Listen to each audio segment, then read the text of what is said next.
নির্বাচনের পূর্বে level playing field তৈরি করতে হবে, পুলিশ প্রশাসনকে ঢেলে সাজাতে হবে।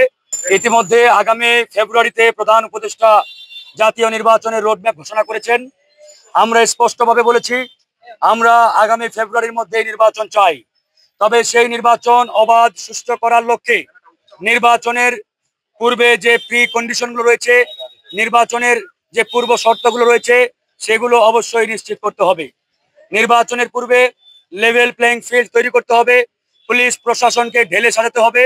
প্রত্যেকটি প্রার্থী যাতে নির্ভয়ে নির্বিঘ্নে প্রচার প্রচারণা চালাতে পারে, ক্যাম্পেইন করতে পারে, সেটা এই সরকারকে নিশ্চিত করতে হবে। তবে অত্যন্ত দুঃখের বিষয়, আমরা এখন পর্যন্ত সরকারের পক্ষ থেকে নির্বাচনী পরিবেশ নিশ্চিতকরণের কার্যকর কোনো উদ্যোগ কিংবা পদক্ষেপ আমরা লক্ষ্য করছি না।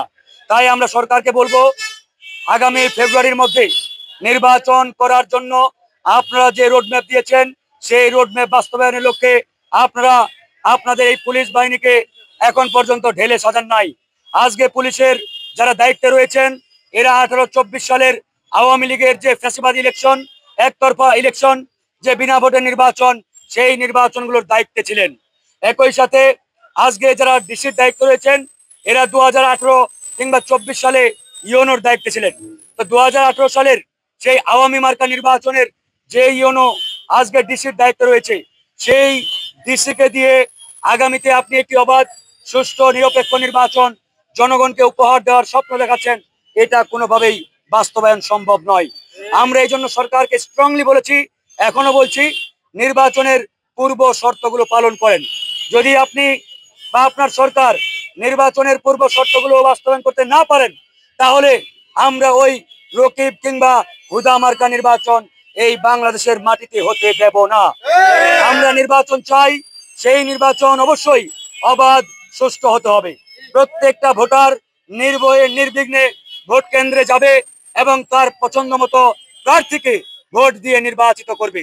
আমরা এমন একটি নির্বাচনের স্বপ্ন দেখছি। ইতিমধ্যে আপনারা জানেন, আমরা বিচার এবং সংস্কারের কথা বলেছি। আমাদের যে প্রত্যাশা, আমাদের যে ডিমান্ড ছিল, সেই প্রত্যাশা অনুযায়ী ডক্টর মোহাম্মদ ইউনূসের সরকার সেই সংস্কারের যে কার্যকর উদ্যোগ পদক্ষেপ, সেটা তারা নিতে পারেন নাই। এই সরকার বিশেষ একটি দলের দিকে বারবার হেলে পড়ে যায়। সেই দলটি যখন এই চাপ দেয়, এই সরকার নুয়ে পড়ে। আমরা ডক্টর ইউনূসকে স্পষ্টভাবে বলতে চাই, আপনি কোনো দলের নন, আপনি কোনো ব্যক্তির নন, কোনো মতের নন।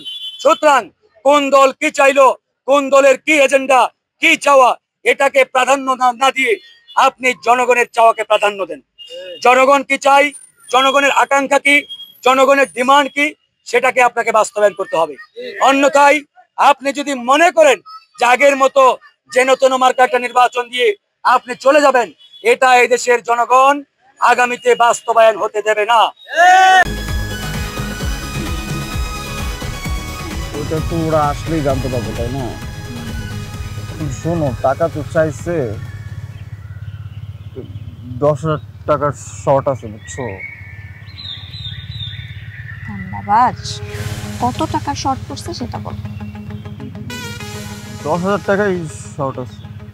আচ্ছা, সেটা মাথা ছুঁয়ে বলো। মাথা কি হলো, চুপ করে আসছো কেন?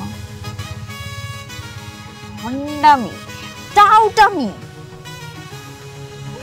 জায়গা পাও না তুমি? তুমি কি জীবনে ভালো হবে না? শোনো, ভন্ড আর টাউট বলবা না, আমার ইগোতে লাগে। তুমি ওইটাই ঠিক আছে, ভণ্ডামি টাউটামি মানুষ করে, কিন্তু গার্লফ্রেন্ডের সাথেও এটা কোনো কথা? দেখো মিমি, আমি আগের থেকে অনেক লক্ষ্য হয়ে গেছি, ভালো হয়ে গেছি। পুরোপুরি হইতে পারি নাই, অর্ধেক ভালো তো হয়েছে, 50% ভালো হয়ে গেছে। আগে যদি হইতো আমি তোমার থেকে 20,000 টাকা চাইতাম। চুপ।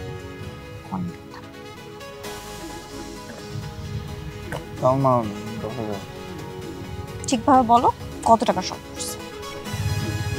5,000 টাকা লাগবে।